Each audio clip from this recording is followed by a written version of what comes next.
네, 경제 쏙쏙 시간입니다. 오늘도 경제부 한지희 기자와 함께합니다. 어서 오세요. 네, 안녕하세요. 네, 폭염이 시작되면서 농산물 가격이 요동치는 것 같습니다. 히트플레이션 공포 이런 주제를 들고 오셨는데 히트플레이션 어떤 의미인가요?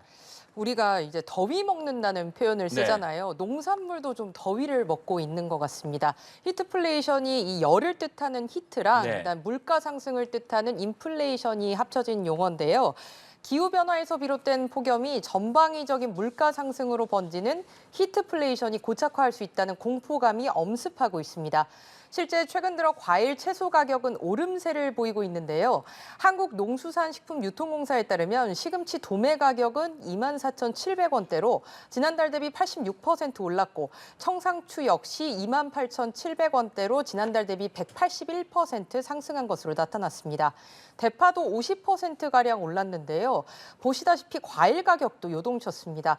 사과 10kg 가격은 12만 3천 원대로 지난달보다 61.7%, 백값은 16만 4천 원대로 27.6% 인상된 것으로 나타났습니다. 지난해 비축해둔 물량이 소진되면서 각종 과일값이 고공행진하고 있는 것으로 풀이되는데요. 한국은행은 폭염으로 기온이 1도가 높아지면 농산물 가격 상승률은 최고 0.5%포인트 높아진다는 연구 결과를 내놨는데 기온이 물가에 미치는 영향도 상당한 것으로 보입니다. 네. 사실 진짜 무더위는 7월이 돼야 시작이 되니까 네, 그렇습니다. 그럼 7, 8월에 농산물 가격이 더 오르는 것 아니냐 이런 우려가 나올 수밖에 없을 것 같은데 가격을 안정시킬 대책은 없나요? 네, 아무래도 농산물 가격이 밥상 네. 물가랑도 직결이 되잖아요. 그러다 보니까 이 농산물 수급을 관리하는 주무부처인 농림축산식품부도 대책 마련에 나섰습니다. 정부는 이 폭염에 취약한 여름철 배추 수급 불안에 대비해서 봄 배추 10,000톤을 비축을 하고 여름 배추 계약 재배 물량도 13,000톤으로 확대하기로 했습니다. 또 배추 예비묘 200만 주를 준비하기로 했는데요. 앞서 기획재정부도 물가관계 차관회의에서 수급 대책을 제시했는데요. 할당 관세 등을 통해 수입과일 4만 톤 이상을 추가로 도입하고 하반기에도 추가 물량을 신속히 공급하겠다고 발표했습니다. 대형 유통업체들은 과일 산지를 다변화하고 엽채류 같은 품목의 스마트팜 공급분을 평소 대비 20%가량 늘리겠다는 입장입니다. 이상기후 여파가 가격뿐만이 아니라 식재료 공급에도 영향을 줄 것 같은데 다음 주제 보시겠습니다. 돌아온 감자튀김, 네. 이 내용과도 좀 연관이 있을 것 같거든요. 네, 그렇습니다. 아무래도 우리가 감자튀김 먹으러 이제 햄버거 가게 가시는 네. 분들도 많이 있잖아요. 근데 맥도날드에서 지난 20일부터 감자튀김을 판매를 하지 않고 있었어요. 그러다가 이제 엿새 뒤인 오늘부터 이제 순차적으로 공급을 하겠다 이렇게 이제 밝힌 건데요. 네. 맥도날드 측은 수급 100% 정상화 시점까지 세트 메뉴 주문 시 사이드 메뉴를 추가 금액 없이 변경할 수 있도록 하겠다는 방침입니다. 맥도날드가 국내에서 감자튀김 판매를 중단했던 건 외국에서 공급받는 냉동 감자 제품 기준에 문제가 있기 때문으로 알려졌는데요. 맥도날드 감자튀김이 판매 중단이 됐던 건 이번이 처음은 아닙니다. 코로나19가 유행하던 2021년 8월, 2022년 2월에도 운송 문제로 판매가 중단된 적이 있었어요. 물론 오늘부터 순차적으로 공급을 시작했다고 해도 이 폭염 등 이상 기후의 여파로 또 식재료 공급에도 차질을 빚을 수가 있거든요. 예기치 못한 상황은 언제든지 발생할 수 있기 때문에 소비자가 더는 불편을 겪지 않도록 대책 마련이 필요하다는 지적이 나옵니다. 네, 다음 주제로 넘어가 보겠습니다. 네. 때이른 폭염 때문인지 최근에 화재도 좀 많이 발생하는 것 같습니다. 이달 들어서 발생한 화재 건수가 최근 5년 들어서 가장 많았다고요? 네, 그렇습니다. 연일 무더운 날씨가 이어지면서 냉방기 같은 전자제품 화재가 굉장히 많이 일어나고 있는데요. 특히 가정마다 에어컨 가동이 빨라지면서 그만큼 실외기로 인한 사고도 자주 발생하고 있습니다. 지난 10일 서울 용산구의 40층짜리 아파트 30층에서 발생한 화재는 실외기에서 시작됐고 21일 강남구 역삼동 아파트 10층에서 발생한 화재도 에어컨 실외기 때문이었습니다. 폭염으로 인해 화재 사고도 크게 늘고 있는데요. 소방청에 따르면 올해 6월 들어 1일부터 지난 19일까지 발생한 화재 건수는 모두 2,200여 건이었습니다. 지난해 같은 기간보다 19%나 늘어난 수치인데요. 과거 건수 한번 비교해 볼까요? 올해 6월 19일까지의 피해 사고 건수가 최근 5년 중 가장 많이 발생한 걸 보실 수가 있습니다. 화재에 따른 인명 피해도 늘었는데요. 사망자 수는 이달 들어 10명으로 지난해 같은 기간보다 2배 늘었습니다. 유형별로는 건축, 구조물 화재가 1,200여 건으로 가장 많았고 쓰레기 화재, 임야 화재, 자동차, 철도 차량 화재가 뒤를 이었습니다. 네, 저도 너무 더워서 최근에 에어컨 가동을 1년 만에 다시 시작을 했는데 네. 이런 화재를 막으려면 어떤 점들을 좀 확인해야 될까요? 네, 아무래도 폭염으로 인한 냉방기 화재가 많이 발생을 네. 하고 있잖아요. 냉방기 화재는 이 전선 접촉 불량 같은 전기적인 요인과 과부하 같은 기계적인 요인, 부주의 순으로 발생하고 있는데요. 에어컨의 경우에는 전기적인 요인으로 인해 화재가 많이 발생하는 만큼 콘센트 점검이 필수입니다. 보통 우리가 전선 꽂을 때 멀티탭을 많이 이용을 하잖아요. 근데 이 에어컨은 전력 소모가 크다 보니까 반드시 가정에 있는 전용 콘센트를 이용해 주셔야 합니다. 또 최근 실외기 쪽에서 과열이나 담뱃불로 인한 화재가 빈번하게 발생하고 있는 만큼 실외기는 통풍이 잘 되는 곳에 설치하고 불이 쉽게 붙을 수 있는 가연물이 실외기 근처에 있지 않도록 잘 관리해야겠습니다. 오랜만에 선풍기 꺼내시는 분들도 많을 텐데요. 창고에서 꺼낼 때 전선 쪽을 잡아당기는 부주의가 발생해서는 안 되고요. 전선도 이제 무거운 물체에 눌려 있거나 꺾여 있으면 안 됩니다. 또 먼지도 기본적으로 닦아주셔야 되고요.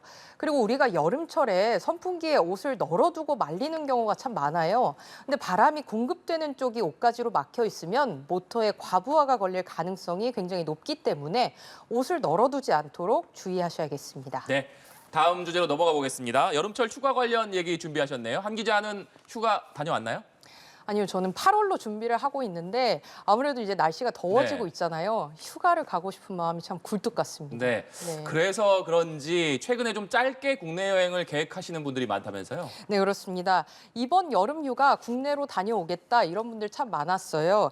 한 데이터 컨설팅 기업의 설문조사를 보니까 10명 중에 7명은 국내로 여행을 네. 가겠다 이렇게 계획한 것으로 나타났습니다. 이번 여름 휴가 때 국내 여행 계획이 있는 응답자가 가장 많이 선택한 지역은요. 강릉, 속초 등이 포함된 강원도였고 제주와 부산이 뒤를 이었습니다. 여름 휴가 트렌드도 한번 살펴볼까요? 이번 여름에 뭘 할지 아직 결정하지 못한 분들이라면 주목하셔도 좋을 것 같습니다. 한국관광데이터랩의 빅데이터를 기반으로 여름 휴가 형태를 분석한 결과인데요. 여름 휴가 트렌드는 물놀이를 비롯한 해양 액티비티가 단연 상위권이었습니다. 해양 액티비티의 성지는 부산 송정해수욕장이었고요. 양양 죽도해수욕장, 제주 중문 색달해수욕장이 뒤를 이었습니다. 또 여름철 가족여행으로 애기들하고 워터파크 또 많이 가시잖아요. 최근 3년간 티맵 데이터를 분석한 결과 목적지 검색 부동의 1위는 경기도 용인 에버랜드의 캐리비안 베이였습니다. 강원권에서는 비발디파크 오션월드가, 경남권에서는 김해 롯데 워터파크가 강자로 자리매김하고 있었습니다. 근데 여기는 사실 다 유명한 곳들이잖아요. 그러면 새롭게 뜨는 곳은 없을까 하실 텐데 제가 또 준비를 해봤습니다. 사진 한번 또 보시겠습니다. 서울, 강원, 충남, 경북 이렇게 4곳에 있는 워터파크가 라이징 스타로 떠오르고 있는 것으로 분석이 됐습니다. 네. 여름철에 휴양지 놀러 가서 뭐 먹을 것도 찾게 되고 여러 가지도 구매하게 되고 그렇게 되는데 항상 휴가철마다 문제가 되는 게 관광지의 바가지 요금 아닌가요? 네, 그렇습니다. 우리 휴가 갔는데 네. 바가지 요금 쓰이면 좀 너무 짜증이 나잖아요, 솔직히. 그래서 그런 경험도 많이 있으실 거라고 생각을 드는데 이제 피서 1번지로 명성이 높은 부산에서 또 바가지 네. 논란이 일었습니다. 자갈치 신동아 시장에서 회를 샀다는 한 누리꾼이 올린 사진인데요. 연어 10점과 또 비슷한 양의 흰살 생선회가 담겨 있는데 이 정도면 얼마가 적당할까요? 제가 봤을 때 물가를 고려하더라도 4만 원 이상 주기는 저는 좀 힘들 것 네. 같습니다. 근데 이 누리꾼도 어느 정도 바가지는 예상했지만 포장회를 받는 순간 너무 크게 당했구나 이런 생각이 들었다면서 사진 속 회가 10만 원짜리라고 밝혔습니다. 지역 관광객들의 눈살을 찌푸리게 했던 사례는 이뿐만이 아닙니다. 피서객이 몰리는 제주도의 경우에는 비계 삼겹살 논란으로 부정적인 이미지가 커지면서 국내 여행지 만족도 4위로 추락하는 등 외면당하고 있는 실정인데요.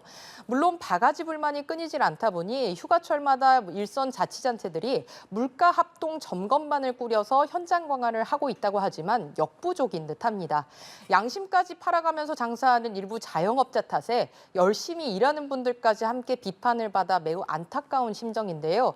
내수를 살리기 위해 휴가는 국내로 떠나자 이런 캠페인도 종종 하잖아요.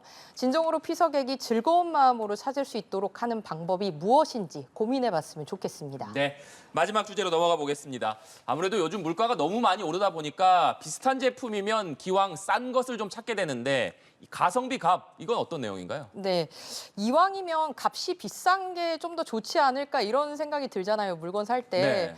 근데 이 건전지는 좀 이야기가 많이 달랐습니다. 한국소비자원이 시중에 유통되는 알카라인 건전지 14개 제품을 시험평가해서 가성비 최우수 건전지를 선정을 했는데요. 최우수 건전지로 다이소 제품이 모든 조건에서 가격 대비 성능이 가장 뛰어난 것으로 나타났습니다. 건전지 가격을 100원으로 환산해 지속 시간을 비교해 봤는데요. 다이소 네오셀 AAA형이 다른 제품보다 최대 8.6배, AA형은 최대 7.1배 수준으로 길었습니다.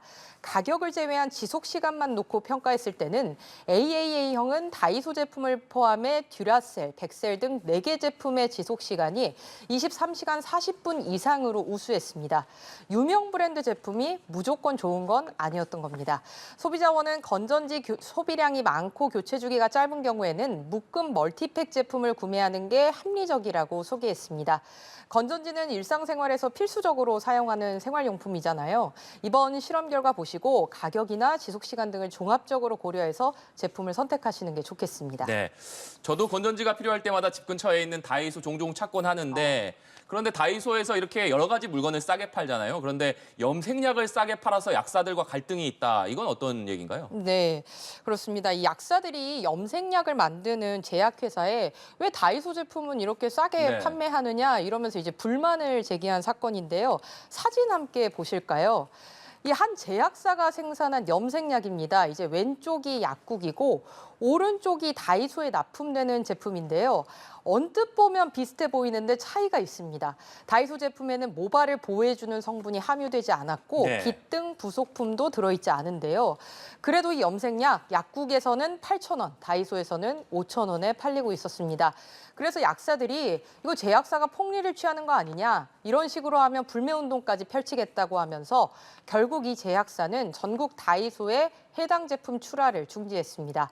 또 기존 제품들은 모두 회수하고 다이소에 납품하는 포장 디자인도 전면 교체하겠다고 밝혔습니다.